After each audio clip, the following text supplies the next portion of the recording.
بسم اللہ الرحمن الرحیم۔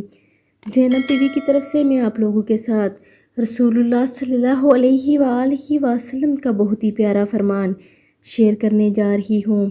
اولاد میں مساوات۔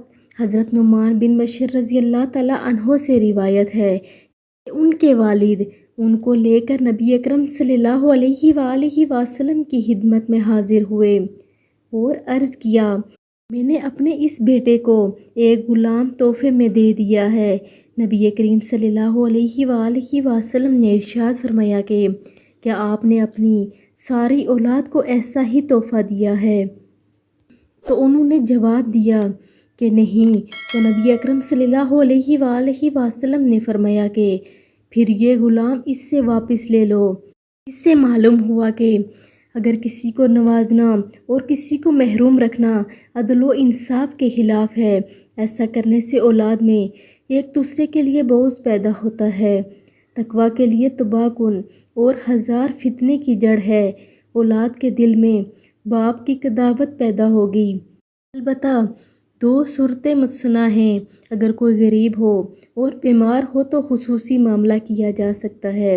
اگر کوئی دینی اور ملتی خدمت میں اس کے لیے معاش میں حصہ نہیں لے سکتا تو اس کے لیے خصوصی معاملہ کیا جا سکتا ہے۔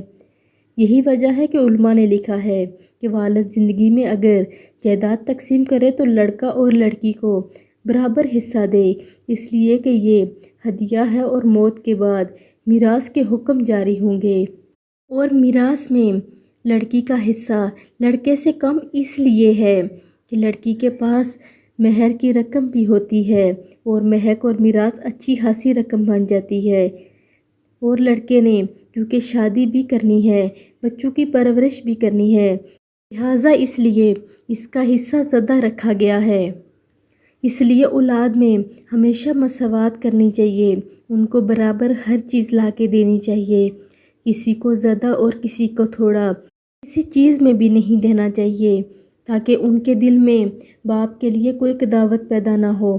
آپ سب نے بھی اس پر عمل کرنا ہے تاکہ عدل و انصاف اور مساوات کا معیار برابر رہے۔